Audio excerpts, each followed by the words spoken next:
and another release by Fedora. This is version 36, and we'll be testing things out today in this pre-release beta image so we can take a look around at what's new and review Fedora. First, you're welcomed as normal by a system tour that you can take. And one thing you'll notice is GNOME 42, the default desktop here in Fedora, has been, of course, updated to version 42. So we get a few things with that. Let's take the tour real quick just to see things. So if we start the tour and just go through things, you can see an overview. It says press the super key to see windows and apps.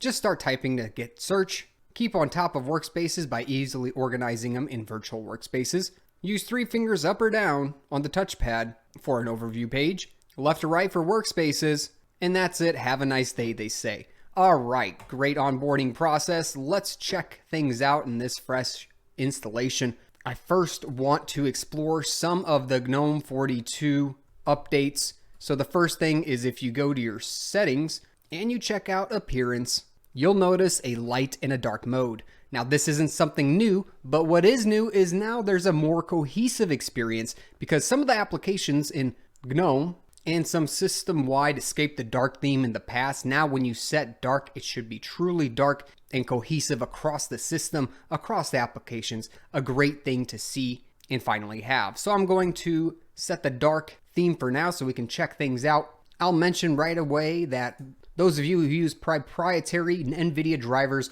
now will use Wayland by default because it's being selected by the GNOME Display Manager. Now, if we explore the desktop environment a little bit, not much has changed. Of course, the background here has a beautiful landscape, which looks like a little bit of a waterfall almost, with some fish swimming in the background.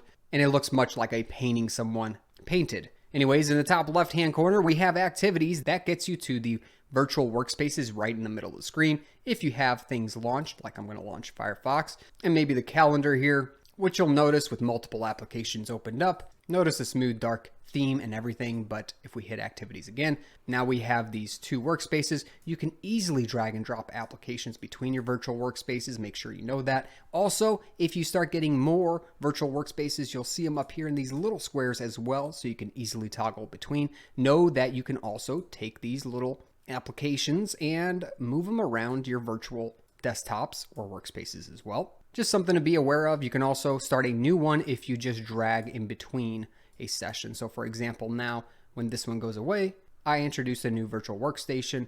Very easy to do. I love using these.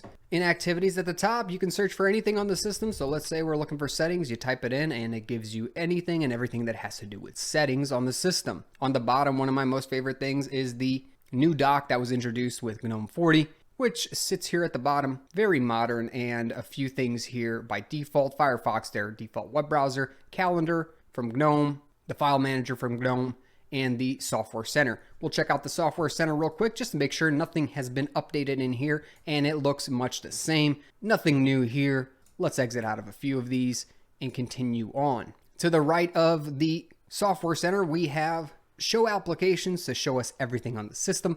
Again, you have a search bar up top. We've already used it. You know how. You can also start applications in the background by just dragging and dropping them onto your virtual spaces, or of course, just by clicking on them. If you have more than one page of applications, you can scroll through them by simply dragging the screen from right to left. At the bottom, now that we've opened a couple things, of course, they've been pinned to the bottom, showing you that they're open. Just your basic tools here. This is Fedora Workstation that I'm testing with today, which includes a lot of the GNOME applications, Boxes being one of them, which is kind of surprising to me. Typically, you would install this by yourself, but now GNOME Boxes is coming here standard, it looks like, in Fedora, which is pretty cool in my opinion. It's a great tool to run virtual machines on. Make sure to check it out if you're interested. In the top middle, we have the current date and time, any notifications of the system, as well as a do not disturb button if you don't want to be disturbed by those notifications. To the right of that, we have the current date and a calendar where you can see your events on. On the furthest right-hand side, we have icons that get you to volume control, a wired or wireless connection settings, balance power, which allows you to switch your power settings. Comes in handy whenever you have a laptop. Then you have settings, locking your screen, and powering off, logging out, or suspending the current system. If you right-click, you have options to change the background, change your display settings, or just get to regular old settings. One other mention is LXQt desktop environment has an upstream 1.0 release in Fedora 36.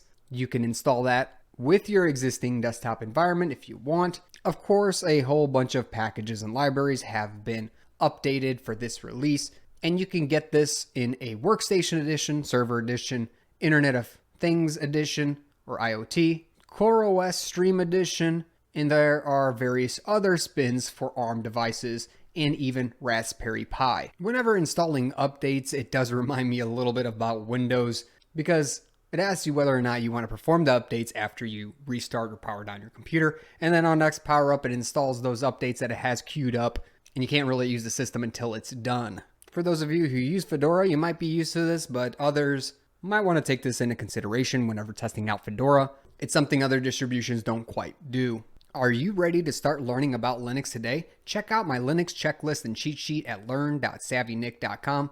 There's a link below. On the login screen, just notice at the bottom there is a cog that you can select and go between the various different GNOME versions, including the one for Xorg or Wayland.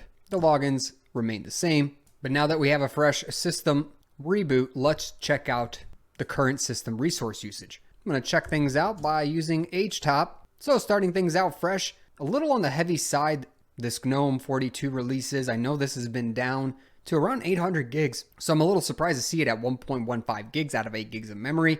Not sure what's going on with that. We have between 0 and 2% running on the CPUs, 130 tasks, 303 threads, 103 kernel threads, and the uptime is 2 minutes. No swap being used, and a ton of processes in the background. One thing that I will say is that we should be expecting a little bit better performance from our GNOME applications since they've been updated to the latest version of GTK, which should give us a performance boost. One revamped tool is the screenshot tool. So if you take a screenshot on your system, you'll notice now you have this new UI for the screenshot tool. You can do a selection, a full screen screenshot, or a windowed screenshot. Of course, if you have Windows open, select between recording and just taking a snip of the screen. You'll also notice if you include the tool itself in the screenshot that it won't actually put it in the screenshot. It's smart enough to hide it. I really do like the look and feel of that tool. And let's finally talk about the system settings. Running NeoFetch here, we have Fedora 36 Workstation Edition, running kernel 5.17. We have 1,778 source packages. This is running Bash 5.1 with desktop GNOME 42. The window theme here is Iwata, so is the icon theme. This is being emulated on an AMD Ryzen 7 3700X series. Currently, we're using 1.3 gigabytes of RAM out of a total of 8 gigs.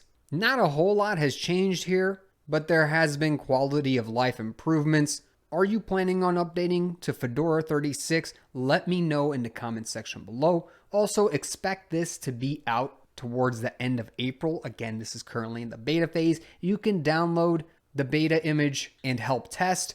I'll post a link in the description below. If you have any questions, comments, or suggestions, please post them in the comment section below. Also, make sure to subscribe for future videos and make sure to like the video. Catch me in a great community on Discord, and I'll catch you in another video. Thanks for watching.